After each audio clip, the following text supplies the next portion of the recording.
네, 다음과 같은 순서로 발표가 진행될 예정이고 먼저 저희 조가 어떻게 이 프로젝트 주제를 선정하게 됐는지 말씀드리도록 하겠습니다. 저희 조는 프로젝트 주제 선정을 위한 의견을 낼 때 실제로 나온 결과물이 얼마나 실용적일지에 초점을 맞췄습니다. 그러던 중 IT 시대의 시각장애인이 겪는 정보 격차에 대한 기사를 보게 되었고, 이를 바탕으로 이미지를 인식하여 점자로 출력해주는 프로젝트를 떠올리게 됐습니다. 현재 전 세계적으로 스마트폰 보급률이 더 늘어나고 있는데, 시각적인 제약으로 인해 시각장애인들은 이를 제대로 사용하지 못해 정보 격차가 점점 심해진다는 기사였습니다. 다행히 최근 기술의 발전으로 개발된 것 중 하나가 이 닷이라는 웨어러블 점자 워치인데, 워치와 블루투스를 연결된 디지털 기기에서 전달된 정보를 전자 신호에 따라 저 시계의 전면에 있는 24개의 점을 이용해 점자로 표시해주는 방식을 통해 시간, 알람, SNS, 메시지, 통화 등 일반적인 스마트워치의 현재 상당 부분을 구현하고 있다고 합니다.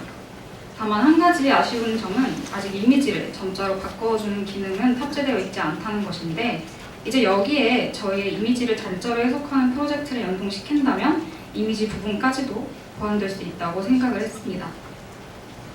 시각장애인이 눈앞의 상황이 궁금할 때 이를 촬영해서 어떤 상황인지 파악한다거나, 혹은 누군가 메일이나 메신저로 사진을 보냈다거나, 혹은 인터넷 기사를 읽는데 기사에 첨부된 사진이 있을 때 그 사진이 어떤 사진인지 알고 싶다면 이를 전송받아서 점자로 바꿔주면 좋지 않을까 하는 마음에 프로젝트를 진행했습니다. 최종적인 결과물은 이렇게 이미지를 넣으면 점자로 출력이 되는 형태라고 생각하시면 됩니다.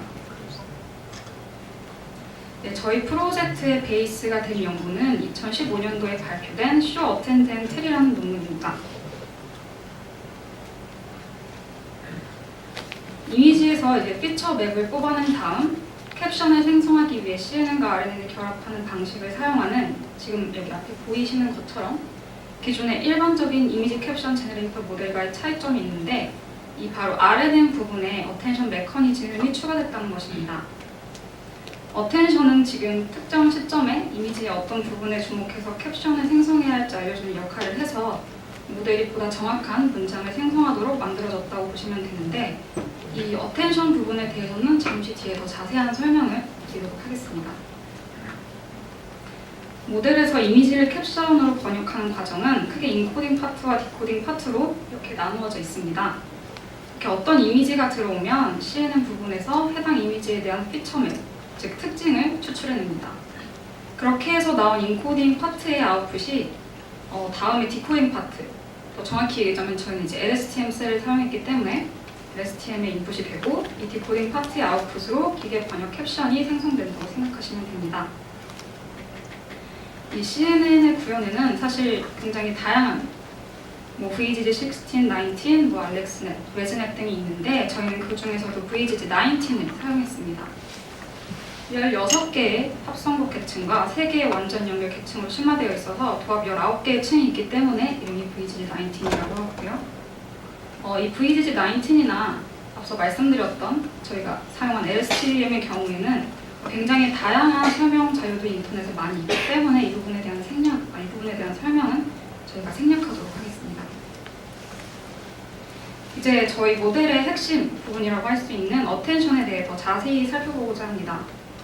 기계와 사람이 이미지를 보고 설명할 때 차이가 있다면, 이제 사람은 이미지를 보는 순간 아무 처리가 없이도 이미지의 포인트가 어떤 것인지, 즉 이 이미지를 설명하려고 할 때 이미지에서 어떤 부분이 덜 중요하고 더 중요한지를 잘 짚어내는 반면, 기계는 이미지의 모든 픽셀을 하나하나 있는 그대로, 즉 동일한 가치로 받아들인다는 것입니다. 그런데 이 어텐션의 등장으로 인해 기계가 캡션을 생성할 때 캡션에, 즉 문장의 단어를 조립하는 스텝마다 어느 부분에 포커싱을 해야 하는지 판단할 수 있게 돼서 어텐션을 사용하지 않던 이전의 모델보다 캡션 생성의 정확도가 더 높아지게 됐습니다. 지금 앞에 있는 슬라이드에 보이는 사진에 있는 캡션이 아마 너무 작아서 잘 안 보이시겠지만, 가장 좌측 상단에 있는 이미지의 캡션을 저희가 생성하려고 할 때 캡션이 진행되는 스텝마다 어느 부분 이미지에 포커싱을 하는지 나타낸 예시 이미지입니다. 이렇게 하얗게 이미지에서 하얗게 빛나는 부분이 바로 캡션에서 해당 단어가 생성될 때 모델에서 집중하는 어텐드하는 부분을 나타낸 것입니다. 이 어텐션에는 크게 소프트 어텐션과 하드 어텐션이 있는데 슬라이드에 표시한 대로 윗줄이 소프트 어텐션을 나타내는 것이고 이 아랫줄이 하드 어텐션을 나타내는 것입니다. 저희가 사용한 것은 소프트 어텐션이기 때문에 하드 어텐션은 자세한 언급은 하지 않을 것이고요. 슬라이드 이미지는 두 어텐션 사이에 어떤 차이가 있는지 직관적으로 파악이 가능하시도록 저희가 참고적으로 넣어둔 이미지입니다. 이제 이 소프트 어텐션에 대해서는 조금만 더 저희가 설명을 하도록 하겠습니다. 다음 그림을 보면 인풋이 아래 빨간 글씨로 Y1부터 YN까지 보입니다. 만약 아까 했던 일반적인 이제 캡션 이미지 제너레이터를 사용을 했다면 그냥 Y, 즉 CNN을 거쳐 나온 피처 벡터가 통째로 다음 이제 디코딩 파트로 들어가는 것인데 이것이 지금 저렇게 N개로 나뉘어져서 소프트 어텐션 네트워크에 들어갑니다. 이 그림에서 C는 그냥 이제 어텐션을 조절할 때 사용되는 콘텍스트 벡터이고요. 피처 벡터와 저 콘텍스트가 만나서 렐로 함수를 거치면 지금 저기 있는 새로운 M1부터 MN까지의 값을 만들어내고 이는 각각 독립적으로 계산이 됩니다. 다만 이 그림에서는 렐로의 C는 하이퍼볼릭 탄젠트 함수로 표기가 되어 있는데 저희는 렐로 함수를 사용했습니다. 이제 어텐션 모델은 백프로페게이션 과정을 통해 지금 아래 적혀있는 MI식에 들어갈 값들의 최저값을 찾게 됩니다. 다음으로 저 소프트맥스 함수를 거쳐서 각 인풋의 정규 상대적 중요성 값이 S1부터 SN까지 나타납니다. 이것들의 합이 바로 이 어텐션 모델의 아웃풋인, 즉 아까 보였던 그림에서 하얗게 표시되는 부분입니다. 이후 이를 바탕으로 마저 디코딩 파트에서 어텐션이 가리키는 그림에 해당 영역에 맞는 설명 캡션이 생성되는 것입니다. 저희가 사용한 데이터는 공개된 이미지 데이터셋인 플리커 30K입니다. 이 플리커 30K라는 이름대로 약 3만 개, 더 정확히는 여기 적혀있는 대로 총 31,783개 이미지 파일로 구성되어 있고 하나의 이미지당 저런 식으로 5개의 문장이, 그러니까 5개의 정답 캡션이 매칭되어 있는 데이터셋입니다. 참고로 하나의 이미지에 이렇게 여러 개의 캡션이 붙은 것은 이미 아시는 분들은 잘 아시고 계시겠지만 내용이 뜻이 동일한 문장이더라도 해당 문장들의 어수는 얼마든지 형태적으로 다를 수가 있기 때문입니다. 어쨌든 저희는 가장 먼저 이 데이터셋의 캡션들을 한국어로 번역하기 위해 이제 네이버의 팝하고로 약 15만 개의 문장들을 크롤링해서 하나의 엑셀 파일로 만들었습니다. 그 다음 이 팝하고의 번역이 생각보다는 완벽하지 않았기 때문에 이제 엑셀 파일의 문장들을 직접 살피는 검수 과정을 진행했습니다. 지금 앞에 보이는 캡처는 실제 저희가 일일이 다 훑어본 엑셀 파일에서 추출한 이미지입니다. 문장의 번역이 너무 지나치게 어색하다거나 번역이 되지 않아서 이제 플래그가 false로 뜬 문장들은 직접 수정을 해서 학습의 정확도를 높이기 위해 노력했습니다. 그리고 트위터 형태소 분석기를 이용해서 이 앞서 생성된 문장들을 형태소별로 띄어쓰기를 구분을 했습니다. 결론적으로는 이제 이미지로 학습을 시키는 과정에서부터 한국어로 학습이 되도록 바꿔놨다고 보시면 됩니다. 자, 이렇게 준비된 데이터셋을 바탕으로 앞서 설명드렸던 모델을 돌려서 형성된 기계 번역 캡션을 점자로 바꾸는 과정을 진행했습니다. 여기서 잠시 저희가 강조하고 싶은 건 점자는 언어별로 점자의 형태와 규칙이 다 다르다는 것입니다. 잘 안 보이실 수도 있는데 지금 같은 온점, 반점, 세미콜론, 콜론이더라도 영어냐 중국어냐에 따라서 점자의 형태가 다른 것을 확인할 수가 있습니다. 또 점자에는 저런 식으로 약자와 약어라는 것도 존재를 하는데 마찬가지로 영어와 한국어 점자의 예시를 보면 그리고 and를 나타내는 점자의 형태가 다른 것도 확인할 수가 있습니다. 어쨌든 저희의 타겟은 한국어 점자였기 때문에 당연히 앞서 일부러 영문 캡션을 한국어로 번역해서 학습을 시켰던 것이고 이에 맞춰 생성된 한국어 캡션을 한국어 점자로 번역하는 과정을 진행했습니다. 보시는 대로 점자의 유니코드에 따라 일일이 매핑을 했는데 점자의 경우 특히 자음의 경우 같은 자음이더라도 이 자음이 해당 문자에서 초성이었느냐, 종성이었느냐에 따라 형태가 다 다르기 때문에 이를 다 구분해서 지금 아래 캡처된 코드처럼 유니코드로 인코딩된 한글을 이용하여 초성, 종성을 다 분류해서 매핑을 했고요. 또 한국어 점자 규정을 찾아보면 굉장히 규칙이 다양한데 이를 최대한 적용했으며 숫자나 기호와 관련된 규칙은 저희가 제외를 시켰습니다. 또한 아까 점자에는 약자라는 것도 존재하기 때문에 이것 또한 추가적으로 매핑을 해서 번역을 진행했습니다. 이제 몇몇 결과물들을 보여드리기에 앞서 마지막으로 저희가 블루로 한 성능 평가를 보여드리도록 하겠습니다. 먼저 이걸 이해하시기 위해서는 블루가 무엇인지 아셔야 하는데, 블루는 2002년도 IBM에서 기계 번역을 평가하기 위해 만든 지표인데, 사실 이거 말고도 기계 번역을 평가하기 위한 지표는 굉장히 여러 가지가 있습니다. 하지만 그 중에서 이제 가장 흔하게 접할 수 있기 때문에 이를 사용을 했고요. 블루 스코어도 사실 여러 가지 논문을 찾아보면 블루 스코어를 사용한 것도 있고, 저희처럼 지금 여기 앞에 써있는 블루 1, 2, 3, 4처럼 블루 프리시전이라는 것을 사용한 것도 있고, 또 이 스케일의 표현도 사실 원래는 0에서 1 사이의 값으로 나타내는 것이 통상적인데 여기에 100을 곱해서 이제 퍼센티지 같은 개념으로 나타내는 것도 있습니다. 근데 이제 저희는 소수점 표기법을 사용한 블루 프리시전을 사용했기 때문에 블루 프리시전에 대해 간략하게 설명드리도록 하겠습니다.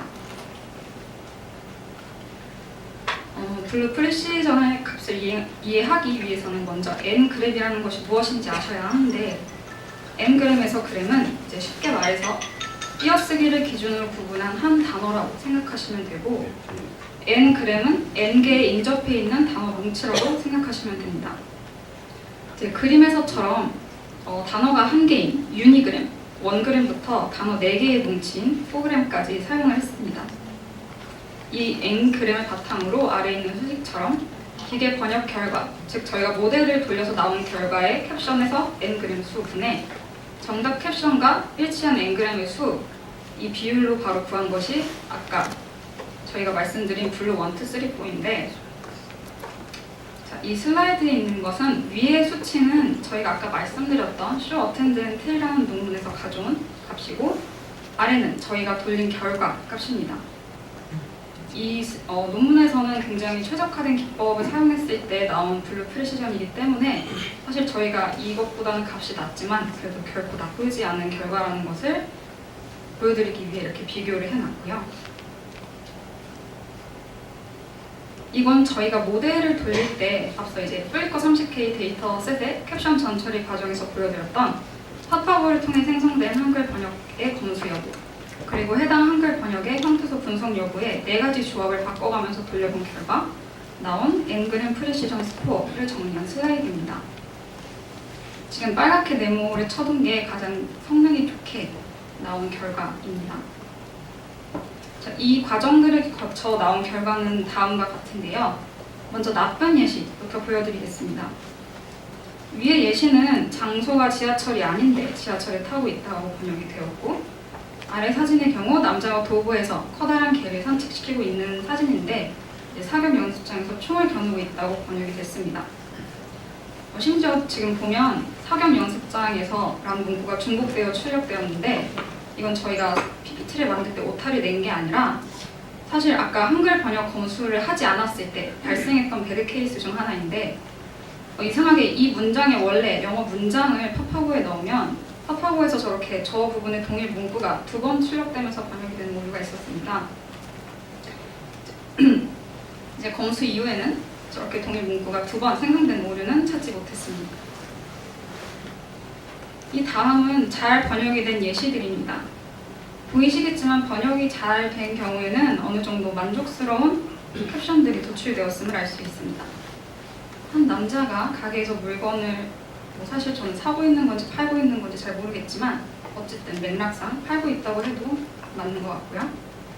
그리고 한 사람이 상업용 부엌에서 식사를 준비하고 있다라는 캡션이 나왔는데, 이제 상업용 부엌이라는 표현이 조금 부자연스러울 수는 있겠지만 어쨌든 이것도 괜찮은 캡션이라고 생각을 합니다.